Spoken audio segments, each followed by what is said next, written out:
Big news this week on politics, the law, and foreign policy. And we've got absolutely the best in the business to help you make sense of it. Tonight on Washington Week. We all have a right to be proud of our state tonight. A seriously endangered incumbent survives a Tea Party challenge. I shouldn't have said the, I think, 5 or so words that I said, but my inartful use of those few words doesn't change who I am. A likely candidate for president tries to clean up a misstep. And the election season is off to a roaring start. At the Supreme Court, major rulings on the limits of protest, technology, and executive power. Praise then today to the Supreme Court for forcing the president to confront the errors of his ways. Plus, a close-up analysis of the upheaval in Iraq. Covering the week near and far, Dan Balz of The Washington Post, Joan Biskupic of Reuters, Pete Williams of NBC News, and Martha Raddatz of ABC News. Award-winning reporting and analysis, covering history as it happens. Live from our nation's capital, this is Washington Week with Gwen Eiffel. Once again, live from Washington, moderator Gwen Eiffel. Good evening. What a week for politics as Thad Cochran pulled off a Lazarus-like victory in Mississippi and Hillary Clinton staged a kind of supermarket cleanup on aisle 3 over and over again. You can't make this stuff up, and fortunately Dan Balz doesn't have to. So did Cochran's surprise victory, did it explode yet another theory about the Republicans and the Tea Party and everything we had decided on earlier in the year? It didn't explode it, but it brought it kind of back to earth. I think it told us a lot about Mississippi. I mean, Mississippi is one of the most conservative states in the country. It also happens to be one of the poorest states in the country. And Thad Cochran survived a very tough challenge by understanding and exploiting the reality that Mississippi depends heavily on the federal government for assistance and aid, and he did not back away from that. Now, this was in many ways the sort of the climactic battle between the Tea Party and the establishment of the Republican Party. Chris McDaniel, young state senator, was ahead of him after the first round of voting, led in the primary, but neither got 50%, so they had to go through the second round. And Cochran was able to defy the odds. He was the underdog at this point, and also defy history. The assumption is in a runoff, turnout goes down.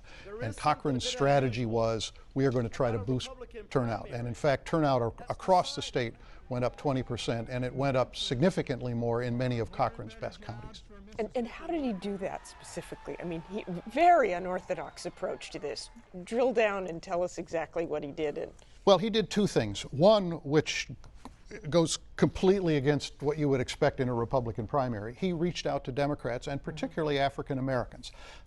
He has been effective in delivering, as I said, a lot of money to the state, and he rallied the establishment behind him, black and white, to try to help him and save him. And they turned out a significant black vote in the runoff. I mean, the counties that are predominantly African American had a higher increase in turnout than did the counties that are predominantly white. 50th anniversary of Freedom Summer when they went down to register black voters. Right. The ironies abound. But the other thing he did, and this was foreshadowed the day after the primary. I had a conversation with Haley Barbour, the former governor, and he said, we are going to find Republicans who thought that Cochran was okay and therefore didn't come out to vote. And there are places in the state where almost organically, without the direct help of the Cochran campaign, but with the help of people who are part of the Republican establishment, they went out and got Republican voters.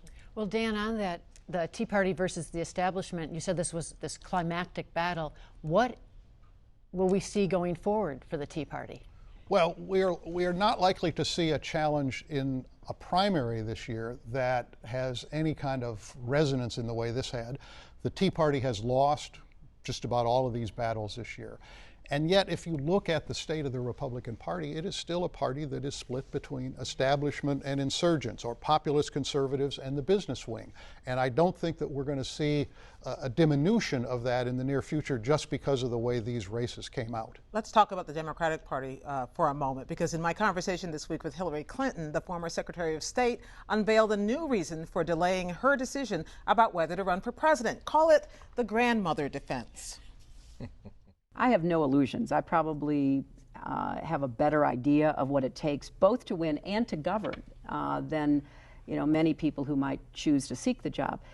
And I also know that when you make that decision, it's a go decision, there's nothing else. That is what you have to do, full speed. I don't want to be looking over my new grandchild's shoulder, wondering what's happening in state X or Y. I want to be fully engaged, and then, as I've said many times, toward the end of the year, I will sit down and try to make sense of my conflicted feelings. But it's not the conflicted feelings which are the problem here. It's a bubble problem she has this week. It is a bubble problem. The thing that's so interesting is she's just published this very large book about foreign policy in 4 years at the State Department. And she has spent much of the 3 weeks trying to explain how the Clintons became so wealthy over the last decade. This is something that she didn't expect. She walked herself into it, and she's struggled, as she did with you, to try to get herself out of it. Saying she's dead broke. Well, she said at one point they were dead broke coming out of the White House. They were in debt, to be fair, but they had plenty of earning options some potential on the there, front. right? She said to the Guardian newspaper that they are not truly well off compared to some other people. A lot of people would be happy to be as well off as they are. And so there has been a kind of a tone deafness to this as she's gone around, and she's still struggling to kind of make it whole. Where does that come from? She's been in public life a while. Why is that happening? I think a lot of people who are kind of in the general Clinton orbit, who would count themselves as Clinton loyalists or supporters, have been shocked by this. I mean, I think that they felt she was unprepared, that she should have had a better answer to that question when it was first asked, that she could have put it away early on and moved on to what she really wanted to talk about. I don't know. I mean, it's hard to get inside somebody's head, but you have to think that she has a perception of herself and her husband and the lives they've led that looks different than it does to people who look and say, wait a minute, they get $225,000 to give a speech? I mean, that's something that most ordinary Americans can't quite grasp. If you're going to stumble, it's better to stumble now than to stumble a year from now if you do this. So that might be part of what's going on, too. Let's move on to the Supreme Court, because there was so much going on at the court this week that we had to split the story in half. Fortunately, we have both Pete and Joan here to help.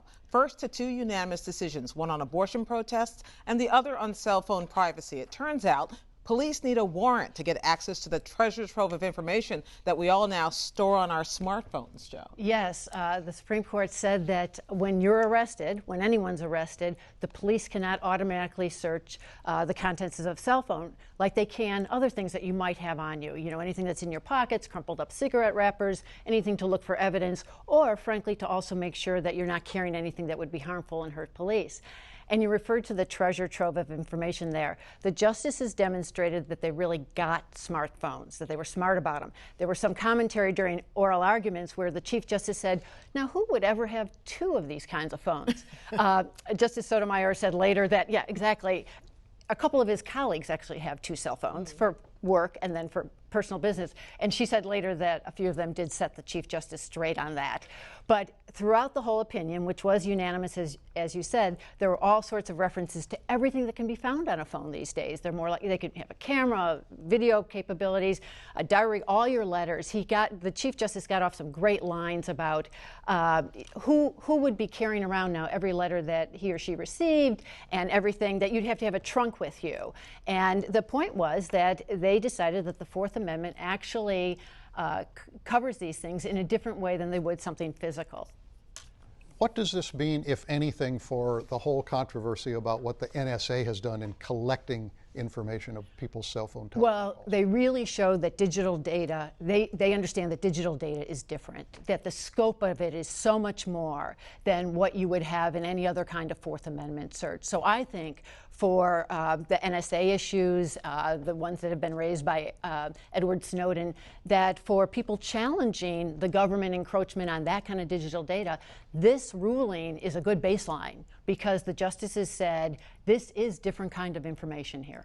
Privacy has its cost, the justices said. Yes. That's the trade-off. That's right. That's right. And it also said, look, there's some concerns that the federal government and the states had who were saying that police should be able to search what's on a cell phone, that there could be some remote erasing of data that could end up being decent evidence, and they said, well, you can solve that down the road. Second case was First Amendment free speech case involving Yes. abortion protests. Yes, it really brings us back, doesn't it, to the 80s and 90s, and this involved a Massachusetts law that had a 35-foot buffer zone around clinics that said that people who wanted to protest, but also people who wanted to give women some information to perhaps dissuade them from having abortions, that zone was too large. And again, it was unanimous, although some of the more conservative justices peeled off on a free speech issue. But again, Chief Justice John Roberts writing the opinion saying, you can regulate protests and you can regulate involvement with women trying to go into the clinic, but 35 feet is too far, and these prohibitions need to be narrowly tailored, and this one in Massachusetts was not. So going forward, Joan, I mean, does this end this? Is it a violation of free speech? Is it what exactly does it do going forward? No, in fact, the justices really gave people who run these clinics something. They didn't reverse a 2000 ruling that said that that you could have little floating buffer zones around people. They didn't reverse that, and they also didn't say that these kinds of regulations get to the heart of the content, the viewpoint of people who might be protesting. They said these things can be important for police and communities to regulate these. It's just that they have to be narrowly tailored. So it was a big free speech ruling, but it didn't say that free speech was encroached by any kind of limitation. And yet, at the same time, I think, there is also language in this opinion that could be used in the future to undercut these other protections that Joan is talking about, like the bubble zone, because one of the things the court said is, you're doing this on a sidewalk, that's sort of ground zero for free speech, and people ought to be able to come up and talk to you directly. And just because you're in some activity that's protected doesn't mean you shouldn't be shielded from unpleasant things. So the groundwork may be laid here for undercutting some of these other protections. Okay, we'll move on to the next thing because there were more. Pete, let's turn to the other two big decisions of the week. One dealt a blow to a new kind of streaming technology, and the other dealt a blow to the president. To wit, his power to make appointments unilaterally while Congress is in recess. That decision, too, was unanimous, but the court could have gone a lot farther, couldn't it? Yes, and in fact, the four more conservative justices basically wanted to say the recess appointment power is a relic of the horse and buggy days, that it's useless now. In fact, in modern times, it's basically been an end run around a Senate that won't confirm a president's nominees. But here's the point. The Constitution gives the president, quote, the power to fill up all vacancies that may happen during the recess of the Senate. And here's what the Supreme Court said that means. First, a recess can be during sessions, not just between sessions, when Congress takes a break that lasts at least 10 days, as well as between sessions of Congress. Second, it can be used to fill vacancies that arise any time, not just during a recess.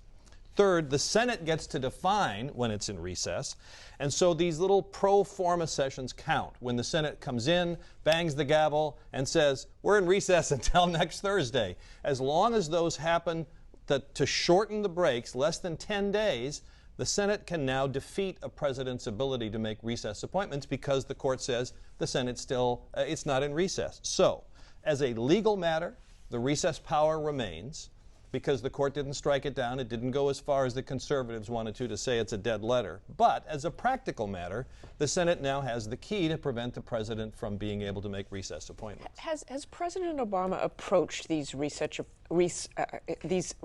appointments differently than previous presidents? Well, in two ways. One, he's done it less than most other presidents. He's made, I think, 23 recess appointments. But he was the first one to sort of say, This is nonsense. This pro forma sessions is a talismanic effort to try to ward off a recess. Let's challenge it. He's the first one to actually make a recess appointment while the Senate was doing these pro forma sessions, and the Supreme Court said, sorry, that's unconstitutional. But the Senate has changed the rules also on approving these nominations. Well, right? So how does that fit into what the court has done? It also lowers the stakes for this outcome. It's not such a great, it's not the momentous thing it would have done. Now the Senate says we won't filibuster presidential appointees, so it sort of lowers the temperature a little bit. Let me talk about it. I just want to talk about this other fourth case, Aereo, this video streaming service, yet another technological challenge for the justices. Right. But in this case, they actually pulled back, they kind of voted against the innovation. Yes, so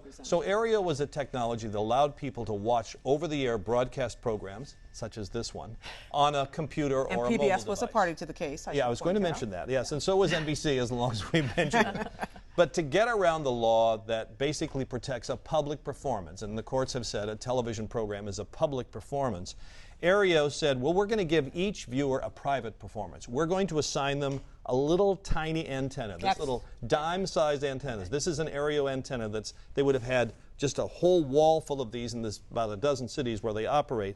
You'd get your own antenna for the program you wanted to watch, and you'd get a separate little segment on a video recorder. So what Aereo said is, well, there's no problem here. This isn't a public performance, it's a private performance. We're giving you a service, basically what you could do in your own home with your own antenna and your own digital video recorder, and the court said, sorry, if 100,000 people are watching the Super Bowl on Aereo, it's not 100,000 private performances, it's a public performance. That violates the copyright law, and the way Aereo is set up is illegal. Can I ask you just at a larger picture of these opinions, what it tells you about the court? Is there anything that you can weave between all these opinions that tells you anything? Well, they really are trying not to go too far. In fact, in this ruling in Aereo, they said, look, we're not trying to stifle innovation. We're not against what this company was trying to do, but we need to take this step at this point for federal copyright law. And they bent over backwards to say, we get the cloud, we get all these things that it sounded like we didn't get, but so this is only and the a small cell phones, step. Everything. Right. Well, we're so cool. And that's why I think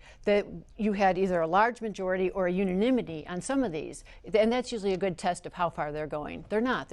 They're not taking strides at this point. They're taking more baby steps. And do broadcasters, do they shut Aereo down?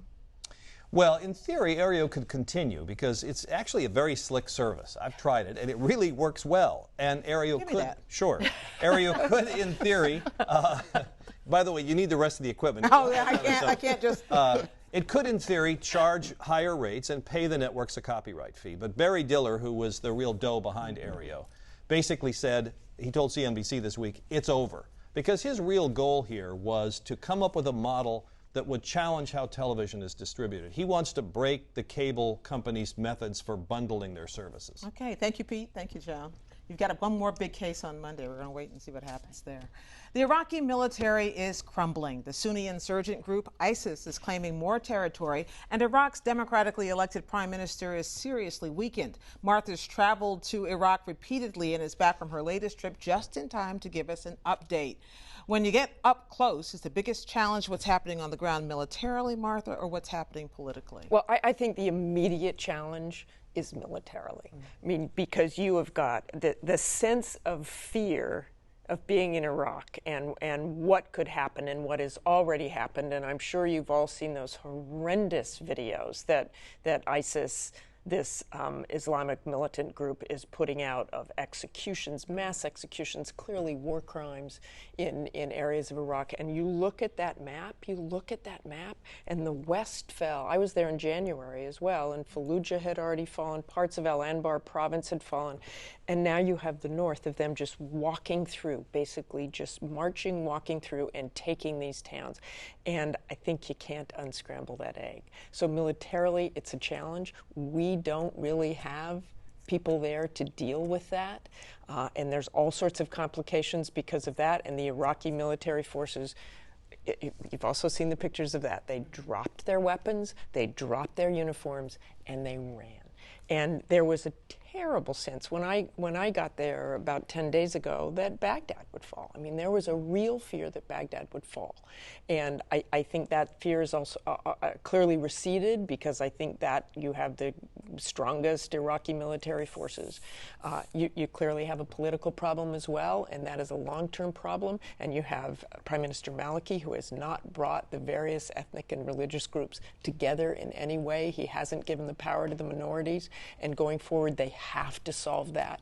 So you have an urgency there, but I think there is a real urgent problem with the military. May I ask about Baghdad? Why is it that you think it's not going to fall? Are you saying that sort of the A-team militarily of their military is there? Well, you've got the Shiites, you've got the majority there, and you've got the majority Shiites probably in charge there and wanting to protect their city. And that's why I think that it receded. It doesn't mean that you won't have attacks there, and that's something else that no one has paid any attention to in the last year. I mean, you had, I think, in June, 1,000 Iraqi civilians killed. There are bombs going off all the time. There are gunfights all the time. So you could have more destabilization by ISIS, but I think they're, at this point, like, why bother attacking? We've got all this different area. We've disrupted Iraq to a degree that we haven't seen in many, many years. I mean, it was really the bad old days in Iraq. What is the next step for the U.S., though, militarily? Well, right now, I call them the barefoot advisors, because the president has said over and over again that there will be no boots on the ground.